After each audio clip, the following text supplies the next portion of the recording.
Hello, नमस्ते। कैसे हो आप सभी लोग? उम्मीद करता हूँ कि सभी बेहतर होंगे। और आज हम लोग करने वाले हैं पांचवा प्रैक्टिस सेट। इससे पहले मैंने आप लोगों को चार प्रैक्टिस सेट करा दिए, और चारों के चारों प्रैक्टिस सेट आपको कैसे लगे आप मुझे कमेंट करके बता सकते हो। ये हमारा पांचवा प्रैक्टिस सेट है, और इसमें भी इसी प्रकार 15-20 सवाल हम करेंगे। इजी, मॉडरेट और टफ हर तरीके के सवाल इसमें रहेंगे, जिसमें कि प्रीवियस ईयर में पूछे गए SSC NTPC group D exam में जो पूछे गए सवाल है वो भी मैं इंक्लूड कर रहा हूँ। ठीक। हमारे चैनल पर अब इस प्रैक्टिस सेट से अलावा क्लासेस भी आपको मिलेगी सब्जेक्ट वाइज, जिसमें कि आप एसएससी एग्जाम की तैयारी या किसी दूसरे कॉम्पिटिटिव एग्जाम की तैयारी कर रहे हो तो आपको टॉपिक वाइज और चैप्टर वाइज ये सारी क्लासेस मैं देने वाला हूं। तो उसके लिए आप जो है नोटिफिकेशन को ऑन कर लेना सब्सक्राइब करने के बाद चैनल को, ताकि इस चैनल पर आने वाली सारी वीडियोज की जानकारी आप लोगों को सही टाइम पर मिल जाए। और दूसरी बात यह है मेरे भाई कि अब मैंने एक व्हाट्सएप ग्रुप बनाया है ऑनलाइन बैच स्पेशली, उसका नाम रहेगा संभव है। तो आप उसे बैच को ज्वाइन कर सकते हो, उसका लिंक मैंने डिस्क्रिप्शन में दे रखा है। उसमें क्या होगा कि एक तो जो फ्री नोट्स है, स्टडी मटेरियल्स है, वो मैं सारे आपको उस ग्रुप में प्रोवाइड कर दूंगा। और साथ ही साथ जो मेरे कोर्स आएंगे और कोर्स में जो डिस्काउंट वगैरह होगा, यानी कोर्स की जो डिटेल होगी कौन से कोर्स कब आने वाले हैं, उसमें पहले 100 स्टूडेंट्स को मैं बहुत ही भारी छूट देने वाला हूं। इस कोर्स से अलग भी बहुत सारे ऑफर टाइम टू टाइम निकालता रहूंगा, तो व्हाट्सएप ग्रुप जरूर ज्वाइन कर लेना, वहां पे आपको सारी जानकारी मिल जाएगी। साथ ही साथ अगर आपके डाउट भी बनते हैं तो उसमें मैंने ऑप्शन खोला हुआ है, आप डाउट भी पूछ सकते हो मुझसे, डायरेक्ट कॉन्टैक्ट कर सकते हो आप मुझसे। तो व्हाट्सएप ग्रुप का ये लिंक मैंने डिस्क्रिप्शन में दे रखा है, आप डाउनलोड कर लेना। ठीक है। और अगली बात यह है कि एनटीपीसी और ग्रुप डी क्लास शुरू करने से पहले एक जानकारी दे दूं कि एनटीपीसी का आपका एग्जाम अप्रैल के मंथ में तो नहीं होने वाला।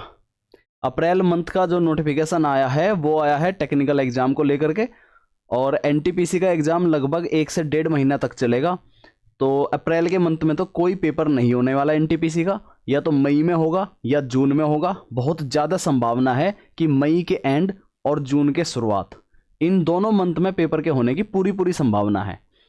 अब ये समझ लो मार्च का मंथ आपका निकल चुका है, आपके पास 1 महीना है पेपर की अच्छी तैयारी के लिए। और दूसरा जो आपका मान लो आपके मई के मंथ को भी अगर टाइम मिल जाता है तो फिर और ज़्यादा अच्छी बात हो जाएगी, आप और ज़्यादा अच्छे से पढ़ पाओगे। लेकिन आप ये समझो कि बस आपके पास 1 ही महीना है अप्रैल के मंथ का। ठीक है, उसी में ही आपको अपने सब्जेक्ट्स की, मैथ्स की, रीजनिंग की, जीके जीएस की, साइंस की, ये सारी अच्छी तैयारी करनी है विद मॉक टेस्ट। और ग्रुप डी वालों के लिए थोड़ी सी असमंजस की स्थिति चल रही है। कोर्ट ने एक नोटिस डाला, अब देखते हैं कि ये ग्रुप डी के लिए क्या ये नए तरीके से रिक्रूट करते हैं, क्या नए तरीके से फॉर्म निकालते हैं, क्या आईटीआई वालों को इसमें थोड़ा फ़ायदा मिला है। तो वेट करते हैं जब तक नया नोटिस नहीं आ जाता, उसके बाद मैं आपको सही सटीक जानकारी दे पाऊंगा कि क्या है, कौन कौन इसमें एलिजिबल हो सकता है ग्रुप डी वालों के लिए। और बाकी जिनके फॉर्म पहले भरे जा चुके हैं, जिनके 500 रुपये की फ़ीस कट चुकी है, उनके साथ क्या होने वाला है, तो अभी उस पर अंदाज़ा लगाना गलत होगा। एक बार नोटिस आ जाने तो तभी प्रॉपर जानकारी मिलेगी। ठीक है जी। तो ये कुछ बातें थी जो आपको आज इस वीडियो में मैंने बतानी थी। अब हम सवाल पर चलते हैं, और इजी सवाल भी रहेंगे हमारे, मॉडरेट सवाल भी रहेंगे, इसलिए वीडियो को आखिरी तक देखना ताकि कोई भी कंसेप्ट आपका इस क्लास से ना छूटे। ठीक। चलो जी, पहला सवाल ये रहा आप लोगों के सामने। देखो क्या बोला गया सवाल में। सवाल में कहा गया कि एलसीएम निकालना है आपको। पिछले बैच में मैंने आपको एलसीएम निकालना सिखाया था, लेकिन यहां जो है प्राइम फैक्टर्स के एलसीएम है। तो क्या दे रखा है आपको, कुछ प्राइम फैक्टर्स में पावर दे रखी है, यहां भी कुछ वैल्यूज दे रखी है। और एलसीएम निकालने के लिए तुम्हें एक बात मैंने समझाई थी क्लास में, हर क्लास में समझाता हूं मैं, कि जब भी आप इस तरीके के फैक्टर को देखो तो जो बड़ी पावर है ना, बड़ी पावर, उसको पकड़ लो। किसी नंबर की जो बड़ी पावर होगी उसी से एलसीएम निकलेगा, और जो छोटी पावर होगी छोटी पावर से निकलेगा जी एचसीएफ। बस आपको ये बात ध्यान रखनी है। ठीक है। तो बड़ी पावर को आप देखोगे, 2 में कितनी बड़ी पावर है, यहाँ 3 पावर है 2 की, यहाँ 2 पावर है, और यहाँ तो 2 की पावर है ही नहीं, यानी 2 की पावर 0 मान सकता हूं मैं इसको। तो सबसे बड़ी पावर क्या होगी, 2 की पावर 3, फिर गुना। अगला नंबर देखो 9। 9 में यहाँ कितनी पावर है, 2 पावर है। यहाँ 9 में कोई पावर नहीं है, यहाँ 9 की 3 पावर है। तो दोनों में कौन बड़ी हो गई, ये हो गई 9 की पावर 3, इसको भी लिखो साथ में। फिर आप देखो 13, यहाँ 13 है, यहाँ 13 की 2 पावर है, यहाँ भी 13 की 2 पावर है। तो आप कहोगे 13 की 2 पावर और ले लेंगे हम। और एक अब जो नंबर बच गया वो हमारा 19 बच चुका। यहाँ 19 की 1 पावर है और यहाँ 19 की 2 पावर है। तो सही एलसीएम जो होगा वो ये होगा, ठीक है, सही एलसीएम जो होगा वो ये होगा 2 की पावर 3, 9 की power 3 into 3 square into 9 square, 19 square, right. ये सारे के सारी बड़ी पावर जितने भी कॉमन वैल्यूज थी उनकी सभी की मैंने बड़ी पावर पकड़ ली, तो मेरा एलसीएम निकल गया। छोटी पावर पकड़ता, अगर मुझे इसी नंबर का एचसीएफ निकालना होता तो जो कॉमन नंबर है ना, सिर्फ कॉमन, उनकी छोटी पावर पकड़ लो। तो कॉमन क्या क्या दिख रहा है इसमें आपको, जो तीनों में हो, यहां तीनों में 2 2 तीनों में नहीं है, 9 है तीनों में नहीं है, 13 तीनों में है, 13 है तीनों में, 19 भी तीनों में नहीं है, लेकिन 13 तीनों में है, तो इसका जो एचसीएफ आएगा ना वो सिर्फ 13 आएगा। ये ध्यान रखना बात को, इस नंबर का जो एचसीएफ होगा वो सिर्फ 13 होगा, ज्यादा नहीं होगा, ना 19 आएगा ना इसमें 2 आएगा, क्योंकि कॉमन सिर्फ 13 ही है। ठीक मेरे भाई, तो बिल्कुल गलत मत करना। एचसीएफ एलसीएम दोनों कंसेप्ट बता दिए मैंने तुम्हें। कैसा लगा सवाल? इजी सवाल था।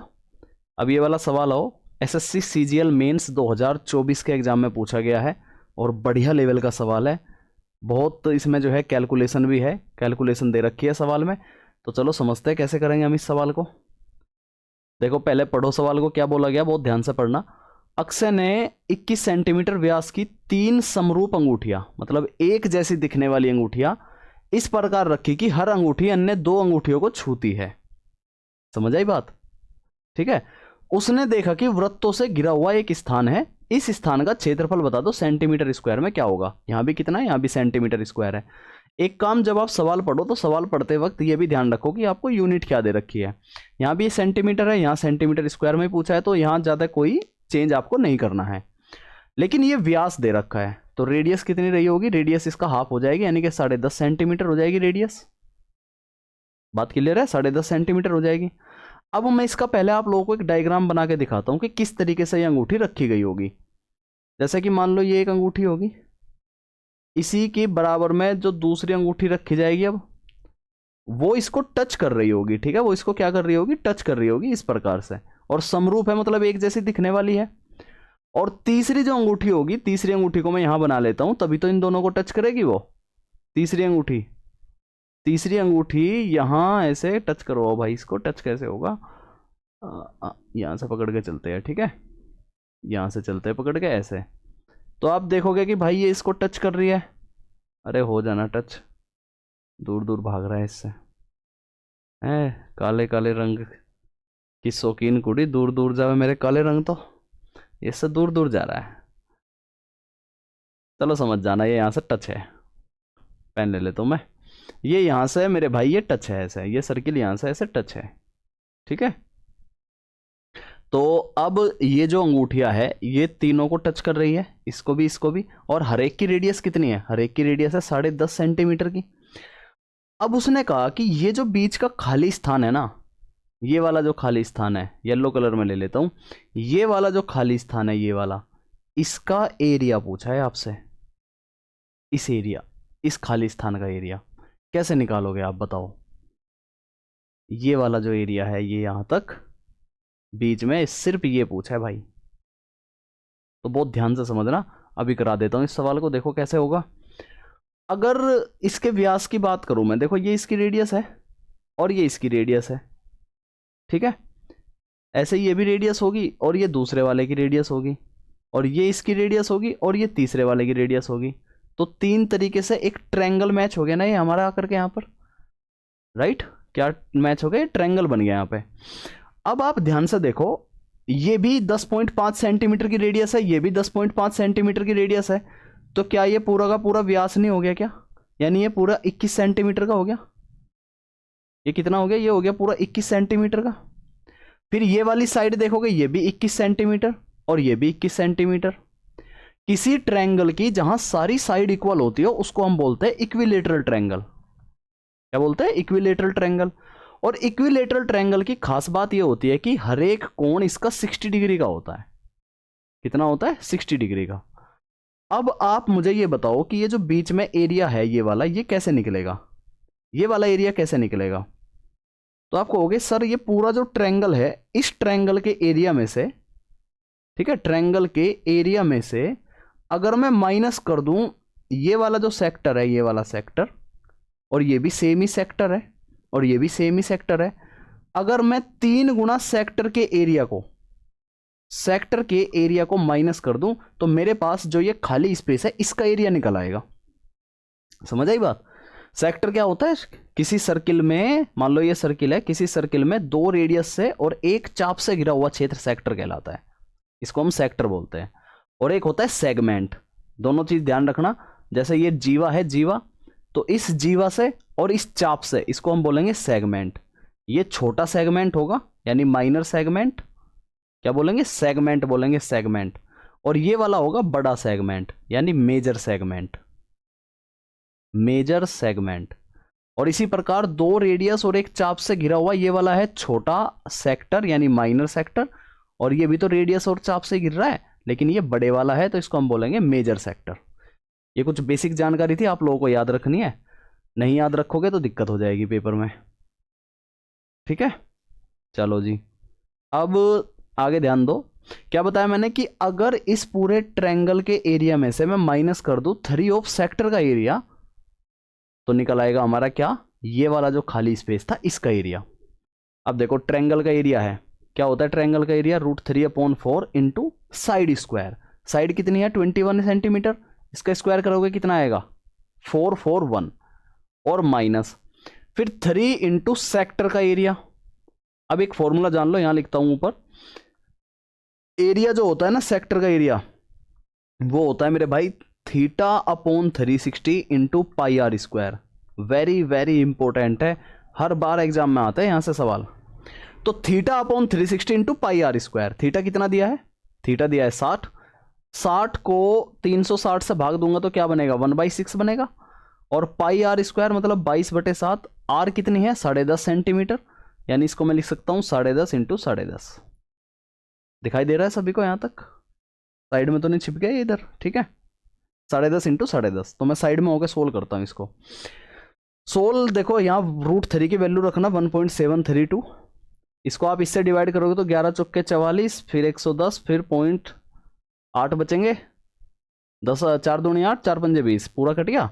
इसकी गुणा करोगे आप 110.25 माइनस, यहाँ से आप देखोगे 3 दूनी 6, 2 से ये जाएगा 11, 15 7 105 होता है, यानी कि 1.5। 1.5 की इसमें गुणा करोगे कितना आ जाएगा? 15 पंजे 75 और 15 एकम 15, 2 अंक छोड़ के दशमलव, 15.75 इंटू 11 की मल्टीप्लाई। और 11 की मल्टीप्लाई करने के बाद डायरेक्ट ही मल्टीप्लाई करना, इसको मल्टीप्लाई करोगे तो आपका आंसर आ जाएगा 17.70। ठीक है, ये मल्टीप्लाई कर लेना खुद से। पेपर में आया हुआ बिल्कुल डिट्टो सवाल है, ऐसे ही पेपर में आया है ये सवाल कम से कम 1.5 से 2 मिनट के बीच सोल्व होने वाला सवाल है, सिर्फ इस कैलकुलेशन की वजह से। इस कैलकुलेशन की वजह से कोई भी ऐसा नहीं है जो यहाँ यूनिट डिजिट भी नहीं लगा सकते, क्योंकि सभी में लास्ट में 0 0 0 दे रखी है। तो इसके लिए आपको थोड़ी कैलकुलेशन की अप्रोच, कैलकुलेशन की स्पीड को थोड़ा सा बढ़ाना होगा।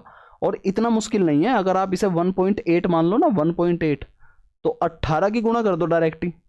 18 पंजे 90, 18 दूनी 36, इस तरीके से गुणा करके और अप्रोक्सीमेट में पहुंच जाओ। तो अप्रोक्सीमेट में आप जाओगे 17 के आसपास पहुंच जाओगे, 17-18 के आसपास। वहां से पता चल जाएगा आपको कि ए ऑप्शन इस सवाल का सही जवाब होगा। क्लियर है बात को? बढ़ूं आगे? चलो आगे बढ़ते भाई। ये वाला सवाल देखो, इजी सवाल है ये, बहुत ही इजी सवाल। इसमें आपको 3 वेरिएबल दिख रहे होंगे, किसी एक को 0 बना लो। मान लो जेड को 0 अगर मैं बना दूं, ऑप्शन में भी जेड और वाई है, एक्स तो है ही नहीं, 2 ही वेरिएबल है इसमें, एक्स है ही नहीं। अगर मैं जेड को 0 बना दूं, ये खत्म होगा, ये कितना जाएगा? 77 और 49 y² हो जाएगा। जेड को 0 बनाया मैंने, ये भी खत्म होगा, ये कितना हो जाएगा? 25 y² हो जाएगा। जेड को 0 बनाया मैंने, ये खत्म हो जाएगा, तो कितना बनेगा? ये 9 और 5 14, टन टन टन टन, 9 और 5 14, 4 2 6 1 74 y²। 74 y²। जेड को मैंने खत्म किया, जेड को 0 इसमें भी खत्म करो, इसमें भी खत्म करो, इसमें भी खत्म करो। यहाँ 83 y² है, यहाँ 74 है, यहाँ 70, 83। आप ही बताओ कौन सा आंसर दिख रहा है आपको? ओके सर, बी ऑप्शन हमें आसानी से दिख रहा है। बी ऑप्शन हमारे इस सवाल का बिल्कुल सही जवाब होगा। अदरवाइज आप स्क्वायर करके भी सोल्व कर सकते थे, ये तरीका बता दिया मैंने और जल्दी करने का। ये वाला सवाल देखो, कल के प्रैक्टिस सेट में भी था ऐसा सवाल। एक इर्रेशनल नंबर है ये, इर्रेशनल, और ये भी एक इर्रेशनल नंबर है। ठीक है, रेशनल और इरेशनल का प्लस माइनस हो रहा है तो वो इरेशनल ही बन जाता है फिर। तो इसका स्क्वायर करोगे, देखो जैसे यहाँ 4 का स्क्वायर करोगे 16, रूट 6 का करोगे 6, कितना बन गया 22। तो यहाँ फिर लास्ट में आएगा प्लस में 4 दूनी 8 रूट 6, ऐसा यहाँ पर आएगा माइनस में 8 रूट 6, तो दोनों कट जाएंगे। तो इसका स्क्वायर कर दो, ये भी 16 प्लस 6 कितना हो गया 22, 22 की 2 में गुणा करोगे 22 दूनी 44, सी ऑप्शन। बस मजेदार सवाल है, एकदम इजी सवाल है। ठीक, ऐसे ऐसे सवाल आपको आपके पेपर में भी देखने को मिलेंगे, ताकि कुछ सवाल आप जल्दी से कर सको, आपके अंदर कॉन्फिडेंस आ जाए कि हाँ हम पेपर में बैठे हैं। लेकिन उसी पेपर में आपको लगभग ये समझो 40% ऐसे सवाल मिलेंगे जहां से आपकी मेरिट डिसाइड होगी, मॉडरेट टू टफ साइड होंगे जो। और यही हर पेपर में होता है। 60% आपको इजी सवाल मिलते हैं जिसमें कि हर बच्चे कर पाए, उन्हें थोड़ा ये रहे कि हाँ भाई अगली बार हम तैयारी करेंगे तो अगली बार हम पेपर दे देंगे अच्छे से। लेकिन 40% वो क्वेश्चंस होते हैं हर सब्जेक्ट में, सिर्फ मैथ्स में नहीं, रीजनिंग में भी, जीके जीएस में भी 40% वे क्वेश्चन हो गए जहाँ से मेरिट डिसाइड होती है। और पढ़े लिखे और अनपढ़, यानी कि अनपढ़ तो नहीं कह सकते, यानी कि बेहतर बच्चे, सब पढ़े लिखे ही है, बेहतर और थोड़े से कम बेहतर के बीच में डिफरेंस होता है। इन बेहतर को सिलेक्शन दिया जाता है और इन कम बेहतर को आगे मौका दिया जाता है कि भाई नेक्स्ट टाइम आना आप लोग और अच्छी तैयारी करके। यही रूल है हमारे यहाँ पेपर का, ये आपको समझना पड़ेगा कि ये ही सिस्टम है, इसी से ही आपको तैयारी करनी है। ठीक, ये तो सभी कर लेंगे 60%। कुछ बच्चे ऐसे भी होते हैं इनको भी नहीं कर पाते क्योंकि कंसेप्ट ही नहीं पता। जैसे ये वाला जो सवाल आएगा, ये वाला सवाल इस 60% में है, और पिछले जो ये रिंग वाला सवाल था वो 40% का हिस्सा था। लेकिन बहुत सारे बच्चे तो इस 60% की ईजी सवाल को भी नहीं कर पाते। तो इसी को तो तैयारी करनी है आपको पहले, कि कम से कम पहले अपना 60% तो सुधारो, बाकी 40% पे भी काम करेंगे। तो ये वाला सवाल 90 इवन नंबर का जो एवरेज होता है वो होता है n+1। मान लो n इवन नंबर है, इसका आपको एवरेज निकालना तो n+1 होगा। और दूसरा कंसेप्ट समझ लो कि n अगर ओड नंबर है तो इसका एवरेज वो का वही हो जाएगा, n का n ही हो जाएगा। तो यहाँ 92 है, इसमें एक और ऐड कर दो तो आंसर बनेगा मेरा 93। 92 को मत कर देना, ये ओड नंबर के लिए होगा। अगर इसी सवाल में यहाँ ओड होता कि 92 विषम प्राकृतिक संख्याओं का औसत निकालो, फिर 92 हमारा आंसर बनता। समझ गए बात? तो बताओ भाई, क्लियर है ना बात? चलो जी आगे बढ़ेंगे, नेक्स्ट सवाल देखेंगे। हमारी डेली ये प्रैक्टिस सेट वाली क्लास 8 बजे प्रीमियर होती है, तो आप सभी लोग डेली 8 बजे, संडे ऑफ रहता है, संडे को नहीं आएगी, कल आपको क्लास नहीं मिली होगी, संडे ऑफ रहेगा, संडे को कोई भी क्लास नहीं मिलेगी। और जो बाकी हमारी क्लासेस चलेगी अब सिस्टमेटिक वे में, जैसे ऑफलाइन इंस्टीट्यूट में चलती थी, वो क्लास आपको प्रीमियर ही करूँगा, कभी कभी उसे लाइव ले लिया करूँगा, मैं मोस्टली प्रीमियर ही करूँगा। सुबह के टाइम जो जनरल कंपटीशन है उसकी क्लास होगी आपकी मैथ्स की, और कोशिश ये करूँगा कि आपको जीके जीएस और इंग्लिश वगैरह में जो बच्चों को प्रॉब्लम बनती है थोड़ी थोड़ी उसमें भी हेल्प करूँ मैं, एक घंटे की क्लास उनकी भी लूँ, ताकि आपका एक वो सब्जेक्ट उस हद तक तैयार हो जाए कि आप पास हो जाओ, आप कट ऑफ को क्लियर कर दो उस लेवल से। बाकी प्रॉपर एक्सपर्ट तो नहीं हूँ मैं, एक्सपर्ट तो सब्जेक्ट मेरा मैथ्स ही है, मैथ्स कभी ये नहीं कह सकते कि हाँ भाई बहुत एक्सपर्ट हो गया हूँ, बट सब्जेक्ट मेरा मैथ्स रहेगा और उसमें मैं आपको हेल्प करूँगा बाकी सब्जेक्ट्स में। ठीक है, तो ज़रूर आप जो है व्हाट्सएप ग्रुप को ज्वाइन कर लेना, लिंक दे रखा है मैंने, ठीक है, सभी लोग कर लेना। आगे देखो, ज्ञात है कि, ज्ञात ही है हमें तो, क्या ज्ञात है, PQR एक समकोण त्रिभुज है, समकोण त्रिभुज है इस प्रकार से, R पर समकोण है मेरे भाई, यहाँ बना लेते हैं, समकोण त्रिभुज है PQR, R पर समकोण है, यहाँ समकोण है। मान लीजिए PQ 29 है, ये 29 है, QR 21 है, बनाने की जरूरत नहीं थी, वैसे समझाना पड़ रहा है, तो ये 20 हो जाएगा, ट्रिपलेट होता है 20 21 29 का। आपसे कहा गया cos 2 theta minus sine 2 theta, cos 2 theta minus sine 2 theta. क्या मैं इसको सोल्व भी कर सकता हूँ क्या, cos 2 theta minus sine 2 theta को कुछ इस तरीके से, कैसे, या डायरेक्ट एंगल ही रख दूं मैं यहाँ पर, एंगल क्यों है ना थीटा, ये वाला थीटा दिया है, देखो समझो, या तो मैं डायरेक्ट ही रख दूं, या फिर मैं जो है एक काम कर सकता हूं, वैल्यूज रख सकता हूं। देखो cos 2 थीटा क्या होगा, cos 2 थीटा होगा जी cos square theta minus sine square theta, ठीक है, और साइन 2 थीटा क्या होगा, 2 sine theta into cos theta, ये फॉर्मूला होता है, याद रखना सभी। अब देखो कोस स्क्वायर थीटा, कोस थीटा होता है आधार बटे कर्ण। क्या होता है? आधार बटे कर्ण। तो 21 का स्क्वायर करोगे 441, और 29 का स्क्वायर करोगे तो 29 का होता है 529। 29 का स्क्वायर 30 का 900, 529 नहीं होता, 729 होता है। स्क्वायर करना सिखा देता हूं मैं एक बार आपको, वैसे मैंने ये तुम्हें याद रखने के लिए भी कहा था। जैसे मान लो मुझे 29 का स्क्वायर करना है, तो सबसे पहले ना इस 9 का स्क्वायर करो। 9 का स्क्वायर कितना हो जाएगा? 81। ये मैंने गलत लिख दिया यहाँ पे, अभी करूँगा इसे। 529 नहीं होता, ये 761 होगा। देखो 9 का स्क्वायर करेंगे 81, 8 बचेगा। फिर 9 दूनी 18, 18 दूनी 36, 36 और 8 36। समझो एक बार ध्यान से, 9 का स्क्वायर किया सबसे पहले 81, 8 से इस पर बच गया। अब इनकी मल्टीप्लाई कर दो ऐसे सबकी, तो 9 दूनी 18, 18 दूनी 36, 36 में 8 जोड़ोगे तो ये 44 हो जाएगा, 4 बचेगा। फिर इस 2 का स्क्वायर कर दो, 2 का स्क्वायर होगा जी 4, 4 को 4 में जोड़ोगे 841 बनेगा। अब भी मैंने गलत ही लिख दिया यहाँ पर ये, ठीक है। 441 और इसका 841 याद था मुझे, बस थोड़ी सी हो गई मिस्टेक, कोई बात नहीं। तो 441 अपॉन 841। वैसे मैं यहाँ ऑप्शन देख के भी देख सकता था कि 841 बन रहा है, तो 29 का स्क्वायर 841 ही होगा, ठीक है। 23 का होता है वो 529। तो ये स्क्वायर करने का तरीका है, अगर आप भी भूल जाओ, जैसे अभी मैं भूल गया था, तो आप ऐसे स्क्वायर कर सकते हो। फिर से समझो एक बार, जैसे 29 का स्क्वायर करना है तो सबसे पहले इस 9 का स्क्वायर करो, 1 हो गया, 8 बच गया शेषफल में। फिर इनकी गुणा कर दो, 9 दूनी 18 दूनी 36, 36 में 8 जोड़ोगे 44, 4, फिर 4 बच गया शेष में। फिर इस 2 का स्क्वायर करो, 2 का स्क्वायर 4, 4 में 4 जोड़ोगे तो 841 होगा। इजी वे बता दिया ना मैंने तुम्हें। बाकी और याद करोगे तो और समय बच जाएगा आपको, फिर स्क्वायर करने का ये टाइम आप बचा लोगे पेपर में। चलो जी, माइनस साइन स्क्वायर थीटा क्या होता है? लंब बटे कर्ण, यानी कि 400 बटे 841, minus 2 sine theta into cos theta. Sine theta यानी 20 बटे 29, और कोस थीटा 21 बटे 29, यानी 29 की 2 बार गुणा करेंगे फिर से 841 ही आ जाएगा। और ये कितना होगा? ये होगा 20 दूनी 40 और 21 चौक 84, 20 दूनी 40, 21 चौक 84, यानी कि ये हो गया 840। अब भाई आप यहाँ क्या करोगे? ये बीच में माइनस है ना, माइनस। अच्छा जी,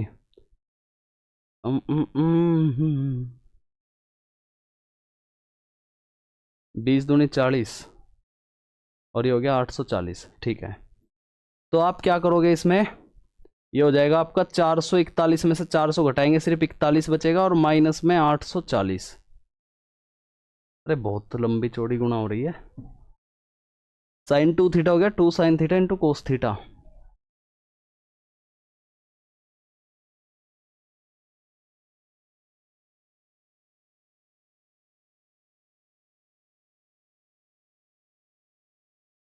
कहाँ गड़बड़ हो गई भाई? और ये है कोस 2 थीटा, कोस square theta minus sine square theta, और माइनस में 2 sine theta into cos theta.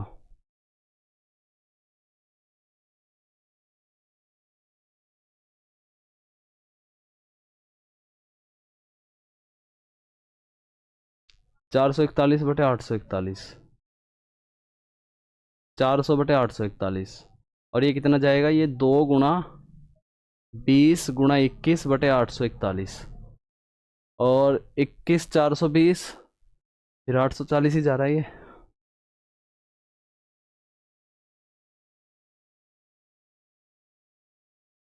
चालीस माइनस 840,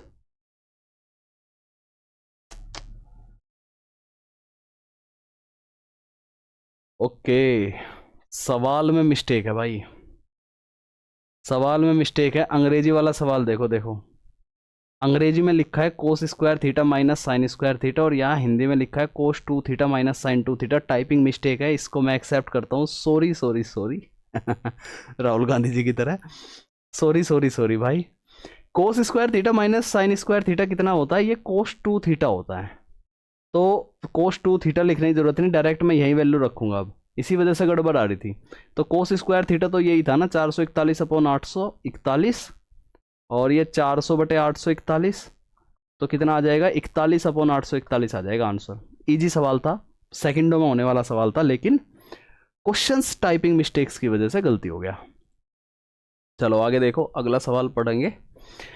सवाल में बोला गया स्वीटा और सुमन की वर्तमान आयु 4:5 के अनुपात में है। 6 साल पहले उनकी आयु का अनुपात 2:3 था। स्वीटा की वर्तमान आयु, स्वीटा लिख रखा है, स्वीटी भी तो लिख सकते थे, कितना अच्छा लगता स्वीटी नाम, है ना। स्वीटी स्वीटी कर लो इसको, स्वीटा अच्छा सा नहीं लग रहा थोड़ा सा। स्वीटी और सुमन की वर्तमान आयु कितनी दे रखी है मेरे भाई, 4:5। 6 साल पहले उनकी आयु का अनुपात था 2:3, यानी कि इनके बीच में यहाँ जो गैप है वो 6 साल का अंतर दे रखा है, 6 साल का। अभी हम इसका अंतर सही करेंगे। पहले यहाँ देखो, इन दोनों के बीच में 1 का डिफरेंस है, इन दोनों के बीच में 1 का डिफरेंस है। इन दोनों के बीच कितने का डिफरेंस है, 2 का। ये 2 की वैल्यू ही 6 के बराबर है, तो 1 की वैल्यू 3 साल के बराबर होगी। क्या होगी, 3 साल के बराबर होगी। ये स्वीटी की एज थी, ये सुमन की एज थी। आपसे पूछिए स्वीटी की वर्तमान आयु, स्वीटी की वर्तमान आयु तो 4 यूनिट में है, 4 की गुणा कर दो, 3 चौक 12 वर्ष आ जाएगा आंसर। और यहाँ भी टाइपिंग मिस्टेक दे रखी है, 12 ईयर होगा, ये HR नहीं ईयर, वाई। तो टाइपिंग मिस्टेक्स है, बाकी कुछ नहीं है। कंसेप्ट आप समझ गए होंगे। नेक्स्ट बढ़ेंगे अगले सवाल पर। ये वाला सवाल देखो, सवाल में कहा गया कि आंकड़ों की मध्यिका निकाल दो, मीडियन। जानते हो मीडियन क्या होता है? मीडियन एक ऐसा नंबर है जो अब बिल्कुल समझो बीच में होता है। मान लो इसके इधर भी कुछ नंबर है, इसके उधर भी कुछ नंबर है। अगर इधर 5 नंबर है तो इधर भी 5 ही नंबर हो गए और ये इनके बीच में बैठेगा। मीडियन का काम है सिर्फ ये बताने का कि बीच कहाँ है, समझ आई बात। जबकि एवरेज का काम होता है कि एवरेज अपने आसपास के नंबर को रिप्रेजेंट करता है। एवरेज बीच में हो ये डिसाइड नहीं होता, ये जरूरी नहीं है। एवरेज का मतलब ये है कि कहाँ डेविएशन 0 हो जाएगा, कहाँ वो बैलेंस बना देगा, उसको हम बोलेंगे एवरेज। लेकिन मीडियन ये होगा कि बीच में कौन सा नंबर पड़ेगा, बीच कहाँ है किसी भी लाइन का, किसी भी नंबर सीरीज का, समझ गए। तो यहां इसने कहा कि क्लास इंटरवल है जिसमें फ्रीक्वेंसी 9 है, यानी कि 0 से 20 के बीच में जो ये नंबर है, 0 से 20 के बीच में जो ये नंबर है, इनमें से इनकी जो फ्रीक्वेंसी है, इनमें से कुछ नंबर 9 बार आ रहे हैं। कितनी बार आ रहे हैं, 9 बार आ रहे हैं, ठीक। 20 से 40 के बीच में आप देखोगे कितने, 16 की फ्रीक्वेंसी है। 40 से 60 के बीच में 24 की, 60 से 80 के बीच में फ्रीक्वेंसी 15 दे रखी है और 4। अगर आप इनको सबको ऐड करोगे, जैसे फ्रीक्वेंसी का बता देता हूँ, मान लो एक नंबर 1 है, वो 1 ही बार आया, तो इसकी फ्रीक्वेंसी सिर्फ 1 है।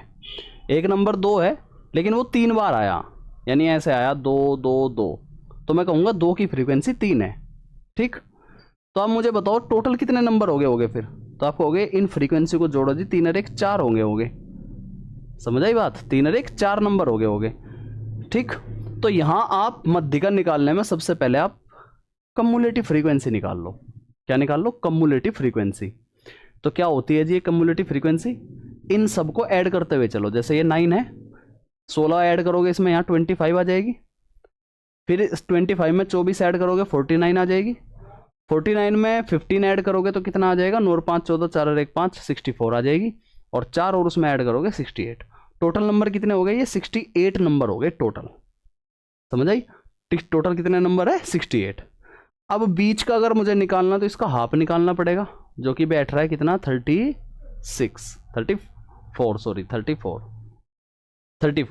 ठीक है। अब देखो क्या करेंगे, ये जो वैल्यू आई है इसको हम बोलते हैं n/2। n/2 हमारी कितनी आई है, 34। कहाँ बैठ रही है 34 बैठेगी इस वाले नंबर में, क्योंकि 9 और 25 में 9 जोड़ोगे ना, 25 में 9 जोड़ोगे 34, तो वो कहीं ना कहीं यहाँ बैठ रही है, यहाँ, समझ गए बात को, यहाँ बैठ रही है 34। तो इसके सामने वाली जो क्लास इंटरवल है इसको हम कहेंगे छोटे नंबर, इसको हम कहेंगे बड़ा नंबर, यानी L1, इसको हम बोलेंगे L2, और इनके बीच का जो डिफरेंस है उसको हम बोलेंगे H, जो कि कितना है 20। इस क्लास इंटरवल के बीच के नंबर को हम बोलेंगे 20, समझ आई बात। और ये वाली जो फ्रीक्वेंसी होगी इस क्लास इंटरवल की, इसको हम बोलेंगे F, यानी ये वो फ्रीक्वेंसी है। और इससे पहले वाली जो फ्रीक्वेंसी होगी इसको हम बोलेंगे, क्या बोलेंगे इसको हम बोलेंगे CF। ठीक है, ये आपको ध्यान रखनी है बात। अच्छा जी, अब फॉर्मूला क्या होगा मध्यिका निकालने का? मध्यिका निकालने का फॉर्मूला है L1 plus N/2 N/2 minus CF upon F into H। ये आपको निकालनी है। तो देखो L1 कितनी होगी 40, यानी कि जो भी नंबर होगा 40 प्लस हम कर रहे हैं, जो भी नंबर होगा 40 से बड़ा होगा, सारे के सारे 40 से बड़े हैं। N/2 की वैल्यू कितनी है 34। 34 में से आप इसे घटाओ 25 को, ये होता है CF। कितना हो जाएगा 25। F कितनी है हमारी 24 और H कितना है हमारा 20। ये सारी वैल्यूज रख दी मैंने इस फॉर्मूले में। तो 4 छिक्की 24, 4 पंजे 20, और यहाँ कितना जाएगा भाई, ये 14 में से 5 जाएंगे, 9 बच जाएंगे, 9 तो 3 दूनी 6, 3 तिया 9। ठीक है, और 5 तिया 15, 15/2 करोगे 7.5, आंसर आ गया 47.5 ईयर। यह है कंसेप्ट। तो मध्यिका का यह कंसेप्ट मैंने तुम्हें समझाया सारा का सारा। साइड में हो जाता हूं मैं एक बार। ये इसी तरीके से होगा, और ये कोई बड़ा सवाल नहीं है। जब आप प्रैक्टिस करोगे तो ये 10 20 30 सेकंड में भी हो जाएगा सवाल। बस आपको क्या करना है, एक चीज समझ लो एक बार, क्या करना है आपको, ये करना पहले इनको ऐड करो, इनकी कम्युलेटिव फ्रीक्वेंसी निकाल लो। इनको ऐड करते हुए चलोगे आप 9, 25, 49, 64, 68।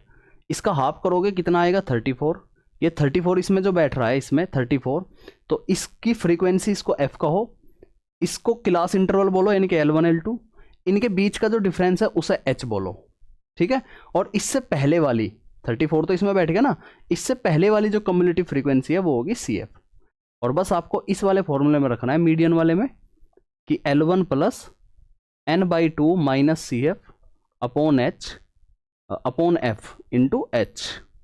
ये मीडियन का फॉर्मूला है जो आपको याद रखना है पेपर के लिए। ठीक है, ये मत सोचना कि क्या क्या बता दिया, इतना भारी सा बता दिया, अब हम कैसे करेंगे। नहीं करोगे तो भाई पेपर में वहां सवाल छोड़ के आओगे, और जो इसको कर लेगा, जो इसको पढ़ के जाएगा, वो वहां पेपर को करेगा, वो 2 नंबर आपसे आगे निकल जाएगा, आप 2 नंबर पीछे रह जाओगे। फिर यही सोचना कि काश एक बार और मैं रिवाइज कर लेता, एक बार मैं उनकी सर की बात को ध्यान से सुन लेता। ठीक, तो रिग्रेट नहीं रहना चाहिए। एक अप्रोच भी बता देता हूं मैं, क्या कोई इजी मेथड भी है क्या? तो एक बार अप्रोच सुन लो भाई, समझ लो ध्यान से अप्रोच को।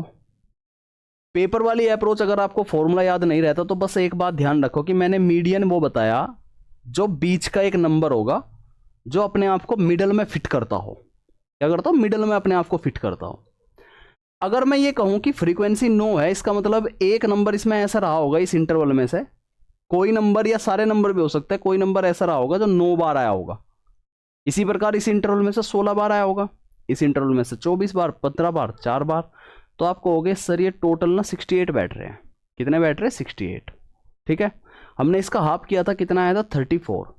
यानी वो जो भी नंबर होगा वो 34 या 35वां नंबर होगा। मेरे सर के ऊपर जो ये लाइन लिखी दिखाई दे रही है ना, 34 या 35वां नंबर होगा भाई, ये जो भी वो नंबर होगा। तो देखना जरा ये 34 35 कहाँ बैठ सकता है। अगर आप देखोगे 9 और 16 25, यहां तक तो पूरे 25 नंबर हो जाएंगे, यानी कि जो भी मसला जा रहा है वो 40 से बड़ा ही जा रहा है। ठीक है, 40 से बड़ा ही जा रहा है। और 25 में अगर मैं जो है 10 जोड़ दूं, 10 नंबर जोड़ दूं अगर मैं 25 में, तो लगभग 35 के आसपास पहुंच जाऊंगा मैं। 35वां नंबर मुझे मिल जाएगा। वो समझ आ रही ना बात? मुझे 35वां नंबर नहीं चाहिए, मुझे चाहिए 34वां और 35वें नंबर का एवरेज, क्योंकि जो भी वो नंबर होगा वो 34 और 35 के बीच में बैठा होगा कहीं। 34वें नंबर और 35वें नंबर के बीच में बैठा होगा कहीं। तो आप देखोगे अगर मैं इस 40 में 10 जोड़ू ना मेरे भाई, तो कितना जा रहा है? 50 जा रहा है। 50 यानी वो जो भी नंबर है वो 50 के आसपास है, लेकिन 50 में पूरा नहीं होगा, क्योंकि 50 से तो थोड़ा कम ही होगा ना। 10 जोड़ते ही तो फिर वो 35वां नंबर बन जाएगा ना भाई। 25 यहाँ हो गए, इसमें 10 जोड़ते तो वो 35वां नंबर बन जाएगा। मुझे 35वां नहीं चाहिए, मुझे चाहिए 34 और 35 के बीच का। अगर मैं इसमें 9 जोड़ता हूं, किसमें जोड़ा मैंने? ये 40 में जोड़ा था ना 10, 40 में 10 जोड़ा था तो 50 बैठ गया था। और अगर मैं 40 में 9 जोड़ता हूँ तो नंबर बैठेंगे उनचास।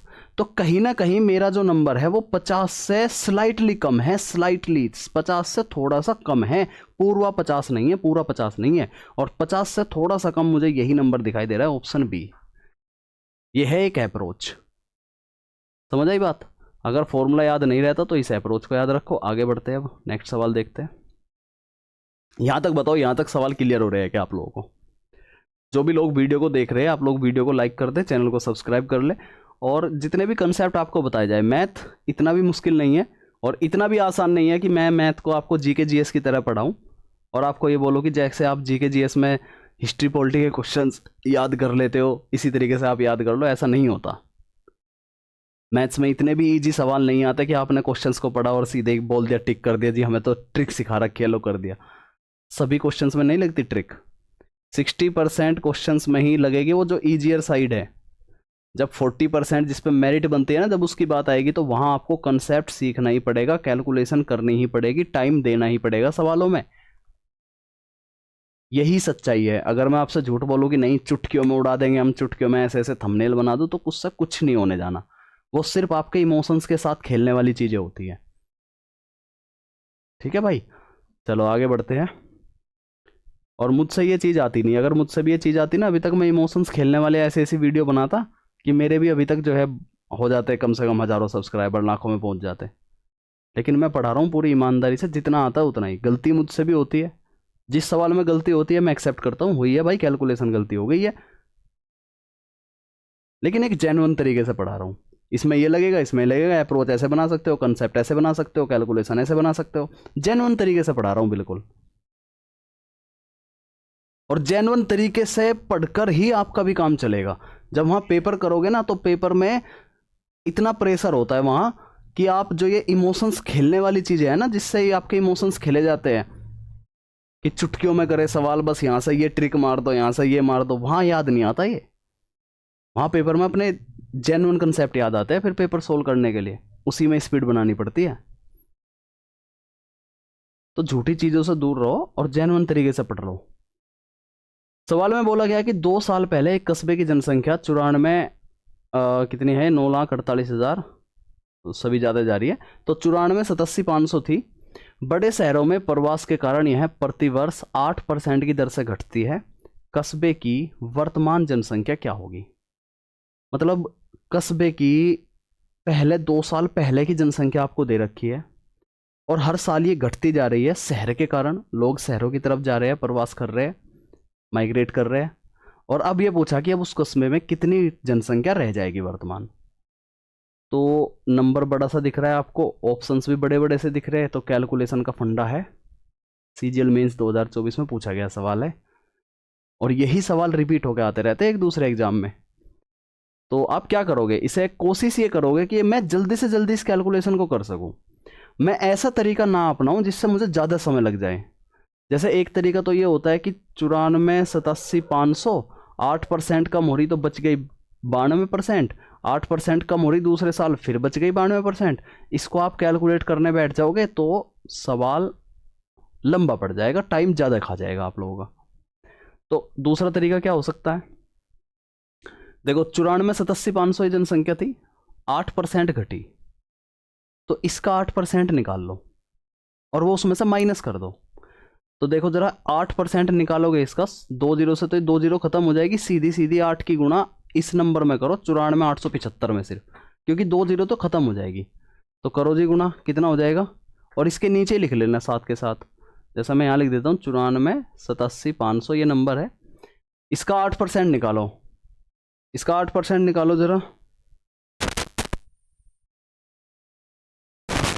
इसका 8% निकालो, करो इसमें गुणा, तो 8 पंजे 40, जीरो 4 बचेंगे, 8 सत्ते 56, 56 4 60, 6 बच जाएंगे, 8 8 64, 64 में 6 जोड़ोगे तो फिर 70 हो जाएगा, 7 बचेंगे, 8 चौक 32, 32 और 7 39, 3 बचेंगे, और 8 नम 72 और 3 75। ये माइनस करो इसमें से, तो कितनी जनसंख्या बच जाएगी पहले साल आपको, होगे 0 0 5, 17 में से 9 जाएंगे, कितने बचेंगे भाई 8, 17 में से 9 जाएंगे 8 बचेंगे, यहाँ 7, 7 में से 5 गए 2 बचेंगे, और यहाँ 14 में से 7 गए 7 और 8, यानी इतनी जनसंख्या पहले साल बच गई, इतनी जनसंख्या बच गई पहले साल।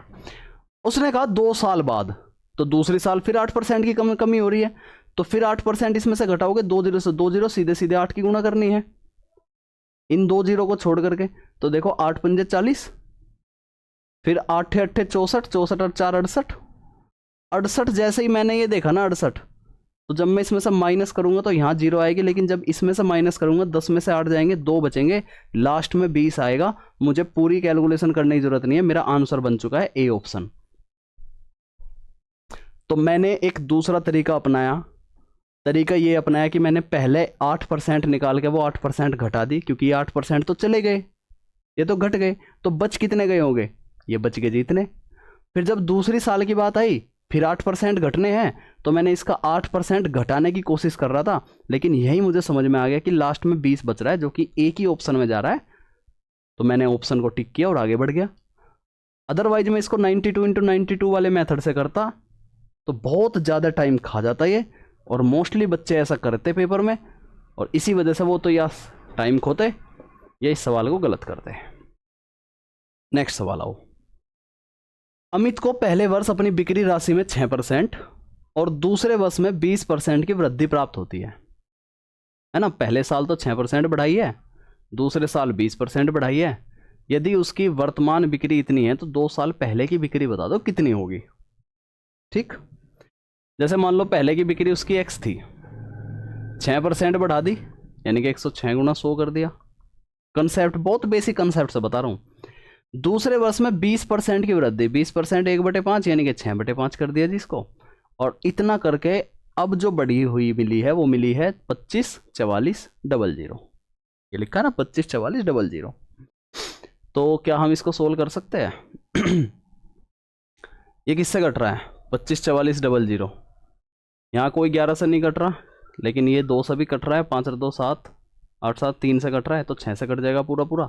तो देखो 6 चौका 24, 1 बचेगा, 6 दूनी 12, 2 बचेंगे, 6 चौका 24, ये 2 जीरो हो गया जी।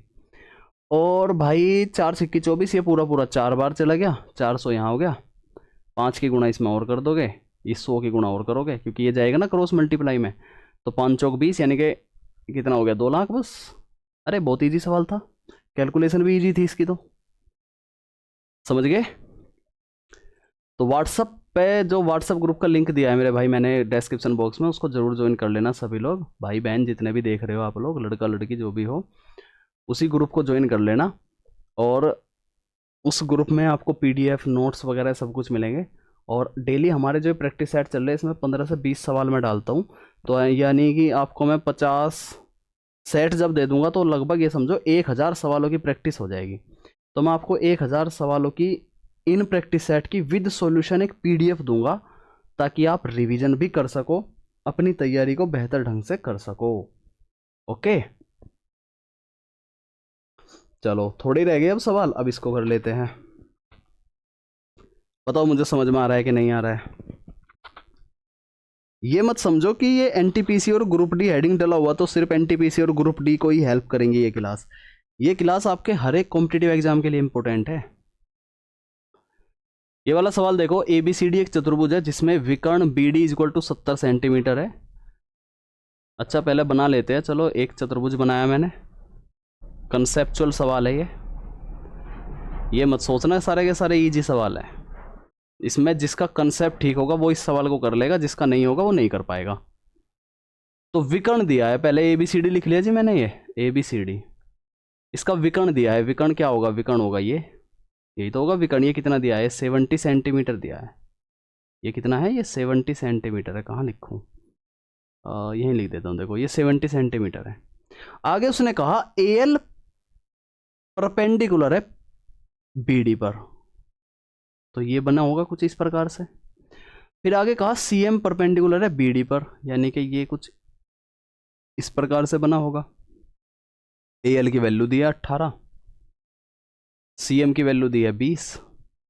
आपसे पूछा ABCD का क्षेत्रफल, तो चतुर्भुज ABCD का जो क्षेत्रफल होगा, कंसेप्ट याद रखना, मैं आपको कंसेप्ट बता देता हूं।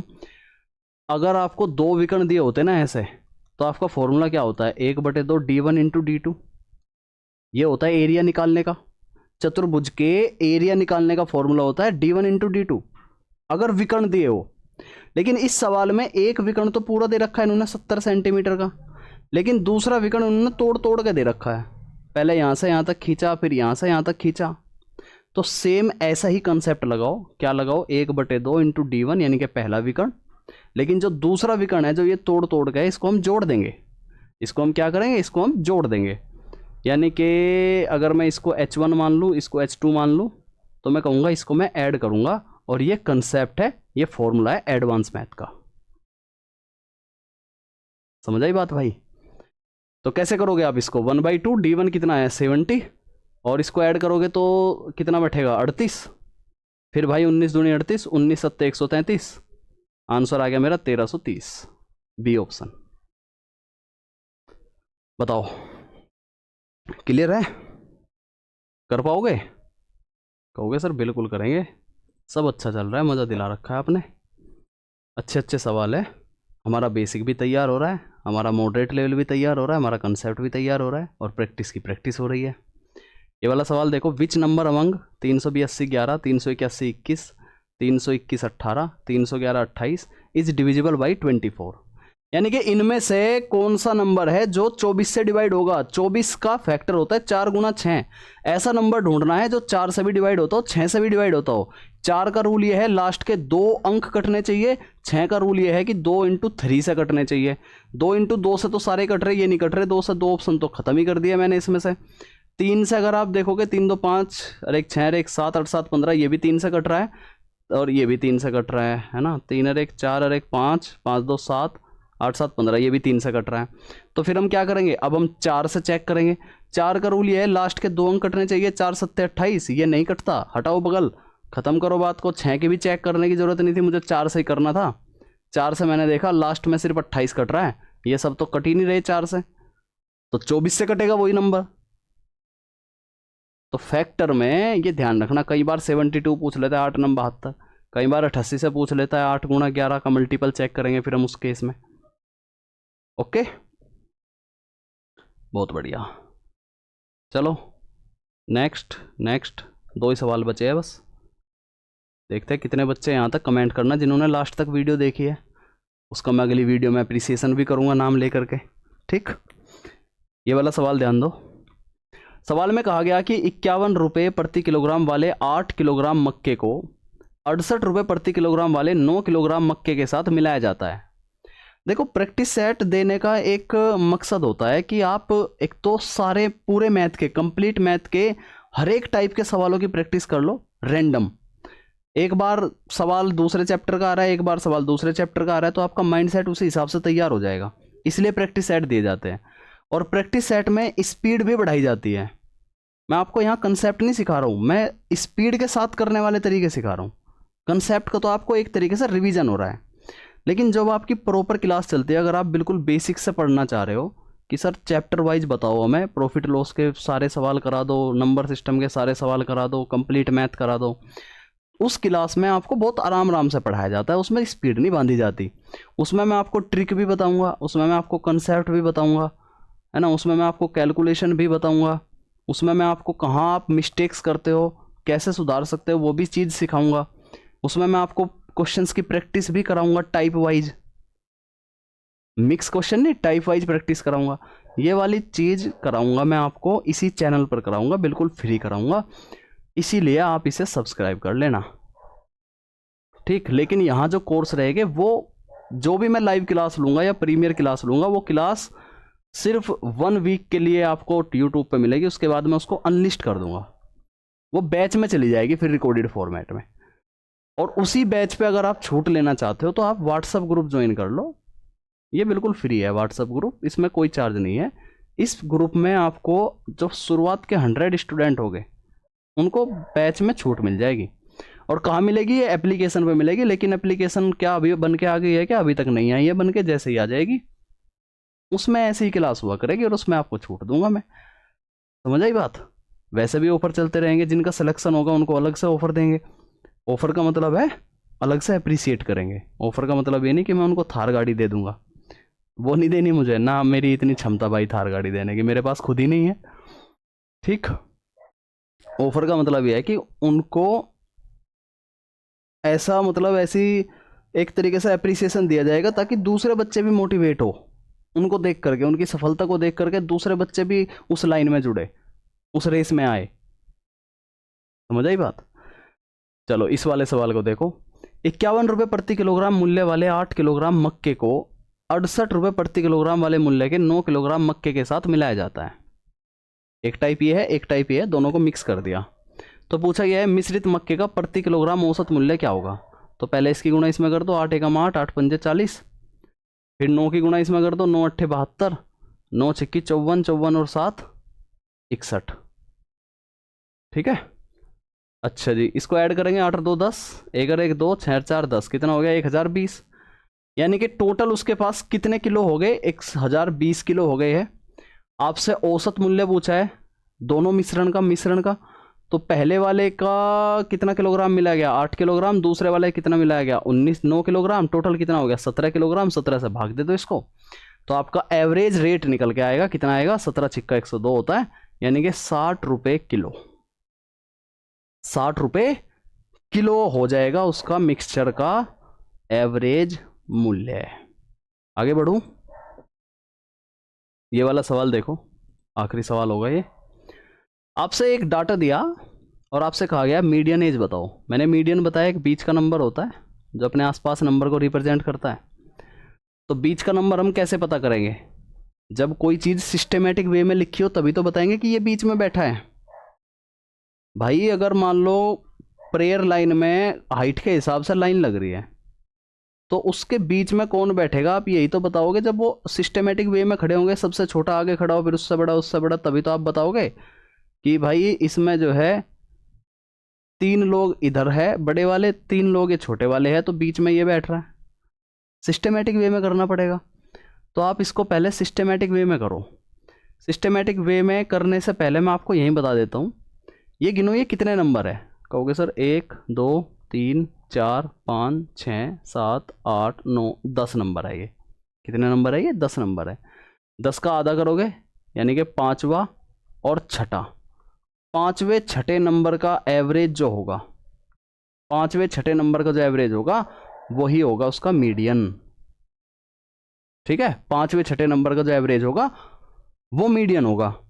तो इसमें पहले नंबर पर कौन आ रहा है, पहले नंबर पर ये है 11, दूसरे नंबर पर 12, फिर तीसरे नंबर पर 13, चौथे नंबर पर भी 13 ही आएगा, 13 के बाद आएगा 14, यानी कि ये तो हो गया 5वां नंबर।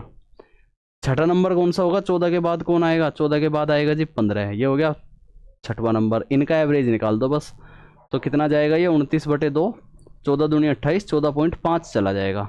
क्या ऑप्शन होगा, ए ऑप्शन 14.5, ये निकलेगा हमारा मीडियन। तो मीडियन में ये बात ध्यान रखनी है आपको कि मीडियन एक बीच का नंबर होता है। अगर ये टोटल नंबर गिनने पर कोई सम संख्या आ जाए ना, सम संख्या, जैसे ये गिने थे मैंने तो 10 आया था ना, 10 एक सम संख्या है, तो जो हमारा मीडियन होगा मेरे भाई वो होगा n/2। जैसे 10 का मैंने आधा किया 5, और n/2 प्लस 1वां टर्म और उसका एवरेज, ये तो होता है फॉर्मूला। लेकिन बस मैंने आपको ये बताया 10 गिने आपने, उसका आधा करो 5, 5 से अगला नंबर छठा, इन दोनों का एवरेज निकाल दो, दैट इज मीडियन। लेकिन अगर विषम आता है ये गिनने पर विषम, तो फिर जो मीडियन होगा वो क्या होगा, वो होगा n+1/2वां पद, डायरेक्ट वही हो जाएगा। यानी अगर ये 11 होते तो 11 में 1 जोड़ता मैं 12, 12 का आधा करता, 6वां पद ही हमारा मीडियन हो जाता। फिर ये तरीके है, ये फॉर्मूले है, जो भी आसान दिखे आपको उसको याद कर लेना। मैंने सब समझा दिया तुम्हें, तरीके वगैरह बता दिए। ये सेट 6 है, सेट 6 हमारा अगली क्लास में आएगा, नेक्स्ट वीडियो में। आप मुझे बताओ कैसे लगी क्लासेस। 5 सेट में लगातार दे रहा हूँ, संडे में हमारी क्लास ऑफ रहती है, और जो हमारी लाइव क्लास चलेगी या प्रीमियर क्लास चलेगी बैच वाली, जिसमें सब्जेक्ट वाइज सारी चीज़ पढ़ेंगे, उसमें सैटरडे संडे 2 दिन ऑफ रहा करेगा, हफ्ते में 5 दिन वो क्लास आएगी। ठीक है जी, ताकि आप लोग सैटरडे संडे में मॉक टेस्ट वगैरह अपनी प्रैक्टिस या जो होमवर्क आपको दिया जाएगा उनकी आप प्रैक्टिस कर सको, रिवीजन कर सको, याद कर सको, थोड़ा बहुत आप भी रेस्ट कर सको, घूम फिर सको, थोड़ा बहुत रेस्ट मैं भी कर सकूँ, कंटेंट बना सकूँ। इसलिए 2 दिन का ऑफ लूँगा मैं हफ्ते में, और 5 दिन आपकी क्लास हुआ करेगी, इसी चैनल पर होगी। चैनल को सब्सक्राइब करना, वीडियो को लाइक करना, वीडियो को शेयर करना सभी के साथ में, अपने सभी दोस्तों के साथ में, और दूसरों को ये सजेशन देना कि यहाँ बैच क्लास चल रही है आप लोगों की। बिल्कुल ना भूले इन बातों को। कमेंट करना भी ना भूले भाई, कमेंट करने वाले बच्चे ज़रूर कमेंट करें, मुझे बताएं कोई फीडबैक, कोई सजेशन हो आप लोगों का, किस प्रकार की आप क्लास चाहते हो, किस कोर्स के लिए आप क्लास चाहते हो। और व्हाट्सएप ग्रुप ज्वाइन करना ना भूलें, ठीक है। चलो बहुत बहुत धन्यवाद सभी का भाई।